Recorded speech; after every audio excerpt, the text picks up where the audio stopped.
Gabriel Mendez left Honduras for the United States at the age of 14, fleeing sexual abuse, gang violence, and homophobia. Under the direction of a ruthless coyote, Gabriel made a harrowing journey through Guatemala and the Mexican desert by bus, on foot, in a truck with 90 people, and finally in a van to San Francisco. This excerpt describes part of his journey to the US-Mexico border. Adios, Honduras. We were taken to a hotel with a lot of other migrants, Dominicans, Cubans, and people from other areas. We were taken to the river where there was a raft, but we couldn't cross because US immigration was present.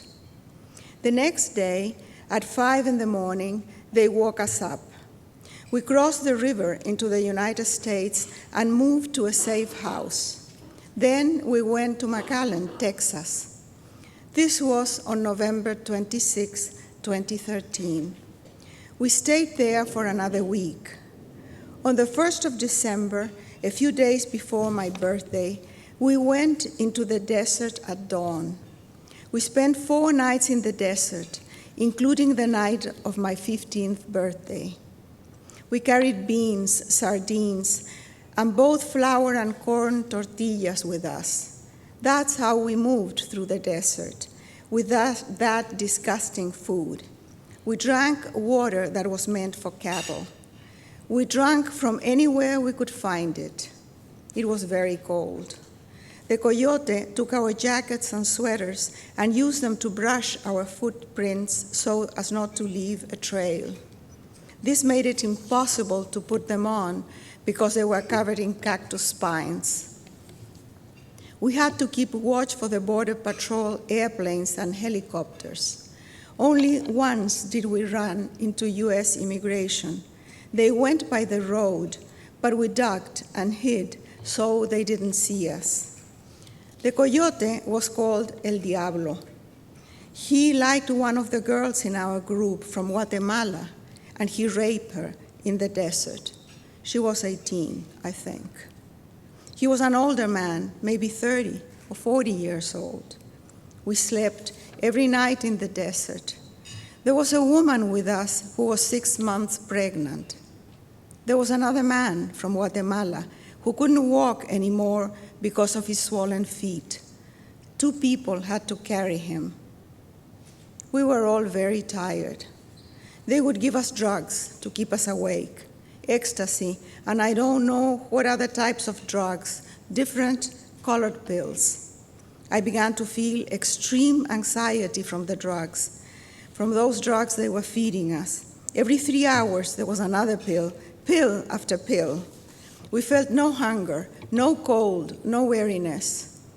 The last night, they ran out of pills, and we were very cold. The cold was killing me. We bundled up together to generate heat.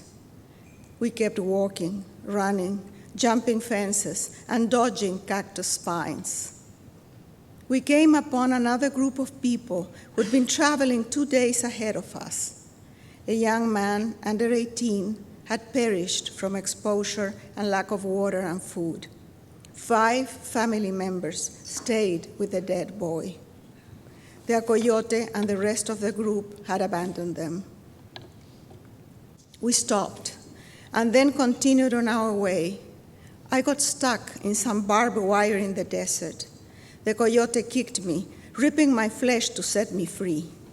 That was on my birthday, the night we got out of the desert. We ran to find a vehicle that would take us.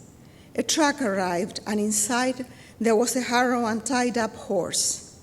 They crammed 90 people in our group in the back of that truck with the horse. The coyote, who had US papers, sat up front with the driver. We spent 6 long hours in the truck to get to Houston. The coyote told us that the family of the dead boy had been taken out of the desert by La Migra. We were taken to a warehouse where a lot of people were making phone calls, asking for more money to send for other people. A young man from Olancho, Honduras, escaped. So they took us to another house where I stayed for a day. The coyote called my mother, demanding more money. Finally, she paid them to bring me to San Francisco, where she was living. They loaded about 9 of us in a van bound for California. There wasn't a checkpoint in New Mexico, so we kept going. We got to Los Angeles on December 17, 2013, where they dropped off most of the people. The only ones left were me, the dark-skinned girl, and a guy who wanted to go to San Jose. The coyotes demanded more money to take us to San Francisco. If we didn't pay, they threatened to cut off our heads and do all kinds of horrible things. My mom said she'd give them another $50, and they agreed. They piled another 8 people in a van and brought us to San Francisco. That was on December 18, 2013.